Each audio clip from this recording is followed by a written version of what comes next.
আসসালামু আলাইকুম। মালয়েশিয়া প্রবাসী আমাদের বাংলাদেশে ভাই বোনরা আছেন, আপনাদের জন্য একটা খুব বড় সুখবর আছে।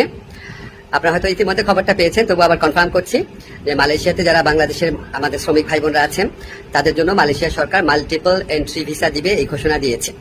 এটা অফিসিয়ালি কনফার্ম করা হয়েছে। আমরা যখন গত মে মাসে মালয়েশিয়াতে সফর করি তখন মালয়েশিয়ার যে স্বরাষ্ট্রমন্ত্রী আছে ওনার সাথে আমার এবং আমাদের যে ডেলিগেশন টিম ছিল, আমাদের মিটিং হয়েছিল। আমরা ওনাকে খুব স্ট্রংলি বলেছিলাম যে দেখেন, অন্য কোনো দেশের শ্রমিকের জন্য আপনার সিঙ্গেল এন্ট্রি ভিসা দেয় না, অন্য সবাইকে দেয় মাল্টিপল এন্ট্রি ভিসা, শুধু আমাদেরকে দেয় সিঙ্গেল এন্ট্রি ভিসা। তো উনি আসলে খুব অবাক হয়েছিলেন শুনে। উনি সংশ্লিষ্ট কর্মকর্তাদের জিজ্ঞেস করেছিলেন, মিটিংয়ে যারা ছিল তারা ওনাকে কনফার্ম করেছে যে বাংলাদেশের ক্ষেত্রে এই বৈষম্যমূলক ব্যবস্থাটা আছে।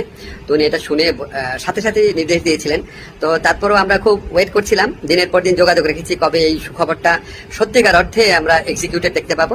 তো আমরা কনফার্ম হয়েছি, মালয়েশিয়া সরকার এখন থেকে আমাদের যারা বাংলাদেশি শ্রমিক ভাইরা আছেন তাদেরকে মাল্টিপল এন্ট্রি ভিসা দিবেন।